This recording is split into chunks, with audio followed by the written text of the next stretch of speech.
بسم اللہ الرحمن الرحیم۔ مورخین کا بیان ہے کہ بلقیس جب قریب آ پہنچی تھی تو حضرت سلیمان نے اس کا تخت چشم زدن میں منگوا لیا اور اس کے بعد حکم دے دیا تھا کہ بلقیس کے لیے ایک عظیم الشان شیشے کا محل تیار کیا جائے۔ چنانچہ آنن فانن شیشے کا ایسا محل تیار کرا دیا گیا جو بے مثل بے نظیر تھا۔ اس میں دیگر خوبیوں کے ساتھ ایک خوبی یہ تھی کہ اس کے صحن میں پانی کی موجیں کروٹیں لے رہی تھی۔ جب محل تیار ہو چکا تو حکم دے دیا کہ بلقیس کے بیٹھنے کے لیے ایک خاص قسم کا تخت تیار کیا جائے۔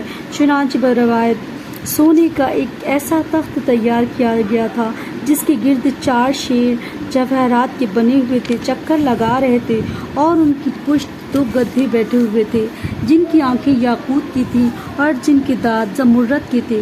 اس کے علاوہ نسرین کا مجسمہ تھا جو مناسب طریقے پر گلاب پوشی کے لیے نصب کیا گیا تھا، اور تخت کی کنگورے پر 2 مرغ اس انداز میں بنائے گئے تھے کہ بوقت ضرورت یعنی بلقیس سے حضرت کی تنہائی میں گفتگو کے لیے وہ اپنے پروں سے اس طرح سایہ کر لیں کہ ان دونوں کو کوئی دیکھ نہ سکے۔ اس کے علاوہ وہ تخت کی چاروں کونوں پر ایک جواہرات کے طاؤس بنائے گئے تھے جن کے منہ سے عنبر عبیرہ کی خوشبو نکل رہی تھی۔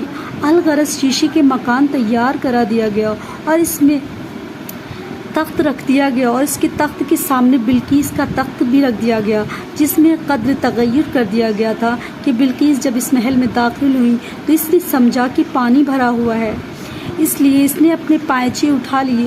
سلیمان نے جب دیکھا تو کہا کہ آ جاؤ، یہ پانی اوپر نہیں ہے بلکہ شیشے کے نیچے ہے۔ چنانچہ وہ حضرت سلیمان کے پاس تخت پر چلی گئیں۔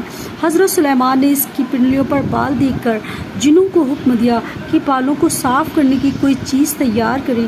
چنانچہ نوشادار اور چونا سے نور بال صفا تیار کیا گیا، غرض کہ بلقیس تخت سلیمان پر بیٹھنے کے بعد اپنے تخت کی طرف متوجہ ہوئی اور بار بار اسے دیکھنے لگی۔ حضرت سلیمان نے پوچھا، کیا تمہارا تخت بھی ایسا ہی ہے؟ اس نے جواب دیا، گویا بالکل ویسا ہی ہے، اور اے حضرت سلیمان، میں تو پہلے ہی آپ کا لوہا مان چکی ہوں اور آپ کی فرما بردار بن چکی ہوں۔ اس کے بعد بروایت سلبی بہت سی باتیں ہوئیں اور سوالات جوابات ہوتے رہے۔ بالآخر حضرت سلیمان نے اسے سمجھا بجھا کر اس کی پرستش سے روک دیا جس کی وہ اللہ کے بجائے پوجا کرتی تھی۔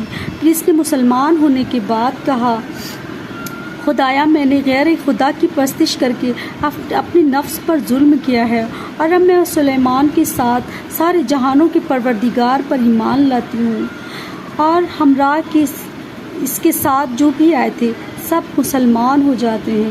اللہم صلی علی محمد و آل محمد۔